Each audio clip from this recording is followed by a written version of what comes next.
Ịnụgo maka osisi na-amị ego.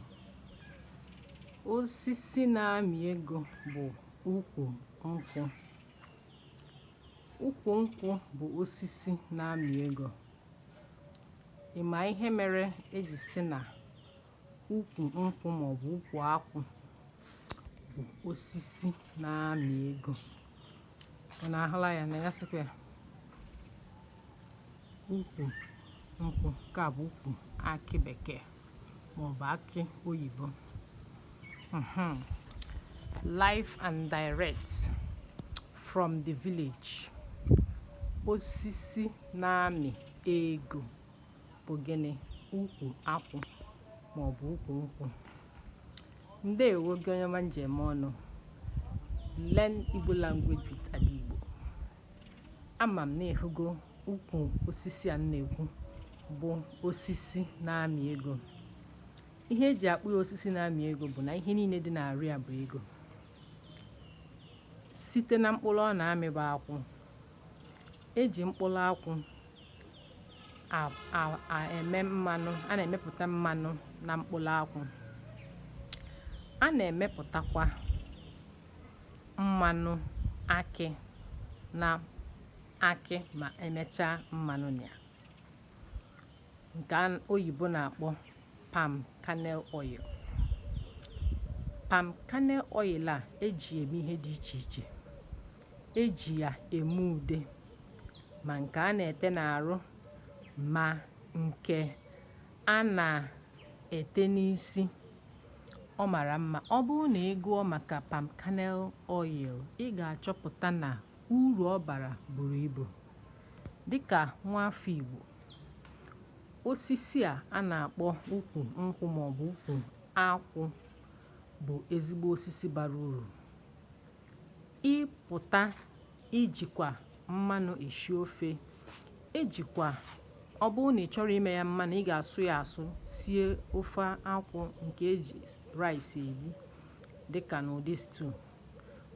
Ma ọ bụrụ na ị merọ ya eme ka mmanụ, then itichakwa akị. Ichere akị bara uru maka na ndị nọ n'ime obodo jikwa ya esi nri. Then ị bịakwa n'akwụkwọ ya bụ palm frond, dịka ndị oyibo si akpọ ya. Palm frond a bara ezigbote uru, ya bụ akwụkwọ ukwu akwụ. Eji ya eme azịza. Eji ya eme azịza. Azịza a eji azụ ụlọ, ọ bụrụ nke rọba, ezigbote azịza ndị Igbo ji azụ ụlọ. A na-enweta ya n'ukwu akwụ. Ma ọ bụ ihe a na-akpọ ekete, ya bụ basket. Ọ bụ na eje n'ahịa, ị ga-afụ ihe ndị ahịa ji ere tomato. A na-akpọ ekete na onu Igbo. Ndị oyibo na-akpọ ya basket. Ọ bụ n'ukwu akwụ ka esi ewepụta ihe dị etu a. Enwekwa nke a na-akpọ nyocha eji ayọ garị, dịka ndị na-eme garị. Ọ bụkwa n'ukwu akwụ a ka esi eweta ihe eji akpa ya.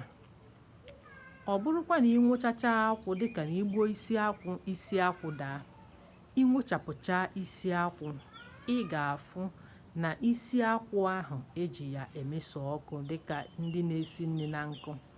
Eji ya emeso ọkụ, ọ na-enwe ọkụ rinne. Then o nwekwa ndị ji ya eme ngụ. Gịnị bụ ngụ? Ngụ bụ ihe eji agba abacha, agba ncha abacha n'asụsụ Igbo. Ọ bụrụ na a na-agwọ abacha, o nwere ha na-akpọ ncha abacha. Ụfọdụ ji akanwụ eme ya, mana maka na akanwụ na-eme n'afọ, ị ga-eji ngụ a na-ewepụta n'isi akwụ wee mee akanwụ, dịka n'egwu abacha. A na-akpọ ya ngụ. Eji ya agwọ abacha and ọ mara mma. Ezi nwanne m bụ nwafọ Igbo, ya mere eji akpọ osisi a bụ ukwu akwụ maọbụ ukwu nkwụ osisi na-amị ego. Osisi na-amị ego bụ ukwu akwụ. Ọ dịrị aka nka. Ọ na-adịgide. Ọ bụrụ na ịchọpụta na nke a ukwu akwụ a ị na-ene anya ugbu a, ukwu akwụ anọgo ebe a arọkwụla arọ, dịka mgbe m ji mara dịka onye obodo a. Ukwu akwụ a apụta m ụwa fụ ukwu akwụ a and ọ ka dị ndụ, ọ dị anwụ ọsịsọ sọsọ ma ọ bụ na igbuo ya n'ukwu, igbuo ya ya bụ na ọ nwụọ. Mana ọ bụrụ na ịrapụ ukwu akwụ a, ọ da anwụ ọsịsọ. Ya mere eji akpụ ya osisi na-amị ego. Ịghọtago ihe m na-ekwu gị bụ nwaafọ? Ama m na a na-ekwu osisi na-amị ego, ịda aghọta ya. Osisi na-amị ego bụ ukwu akwụ. Ukwu akwụ bụ osisi na-amị ego. Ezi nwanne m, ịnọ n'ihe m na-ekwu. Ihe a bụ obodo anyị ka anyị nọ ya, direct from village ka m na-akọwara gị maka osisi na-amị ego. Ị na-anya ị ga-afụ na ihe a bụ n'ime obodo ka anyị nọ. Anyị bịara inwere aṅụrị ma mgbe dị ka mgba. So gị bụ onye ọma na-ege m ntị, eji m n'aka na ịghọtara ihe m kọrọ gị taa maka osisi na-amị ego. Osisi na-amị ego bụ ukwu akwụ. Akwụ bara uru. Agwa gị na na-enweta ọtụtụ ihe na ya. Na-enweta mmanụ eji esi nri, ya bụ mmanụ eji esi nri Igbo, eji esi ofe, eji esi agwa, eji esi ihe ọbụla a na-etinye mmanụ, and ọ mara ezigbo mma. Gwakwa gị na ọ bụrụ na agbachaa mmanụ, gbapụta mmanụ akwụ, a na-eti akị, nwetakwa mmanụ n'akị, ya bụ ihe a na-akpọ mmanụ akị. Mmanụ akị a ejikwa eme ude akị. Ndị oyibo na-azụrụkwa ya mee ude a na-ete n'arụ, maọbụ ude nke a na-ete n'iru, maọbụ nke a na-ete n'isi. Ọ bara ezigbo uru. Maka ọ bụrụ na ntutu gị na-adapụsị adapụsị, ọ bụrụ na ite ude akị n'isi, ị ga-afụ ka isi gị ga-esi wee nachiyata azụ. Ọ ga-emekwa gị isi ga na-eji goni wee maa ezigbote mma. Gị onye ọma njem ọnụ, na-enwetakwa ekete dịka n'asụsụ bekee a na-akpọ ya basket n'ukwu akwụ. A na-enweta nyo eji eme garị. A na-enwetakwa ngụ n'ukwu akwụ. Osisi na-amị ego na-enweta ihe dị iche iche. And ị na-anya fụ na mmanụ bụ ezigbote ihe. Mgbe Naijiria ka bụ Naijiria, tupu ndị be anyị abanye n'ime ihe crude oil, akwụ a bụ ihe na-eweta ego n'obodo a bụ Naijiria.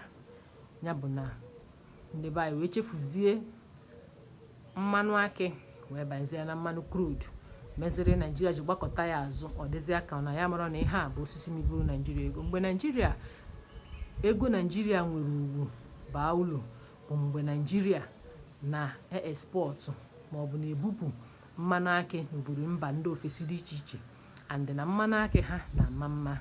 Ya mere ndị mba ọzọ ji abịa egoro ya wee na-ego ya, na-enye anyị ezigbo ego. Mana ugbu a ndị be anyị arapụ na mmanụ akị a wee banyezie na-eje ime ihe crude oil, ya bụ mmanụ crude.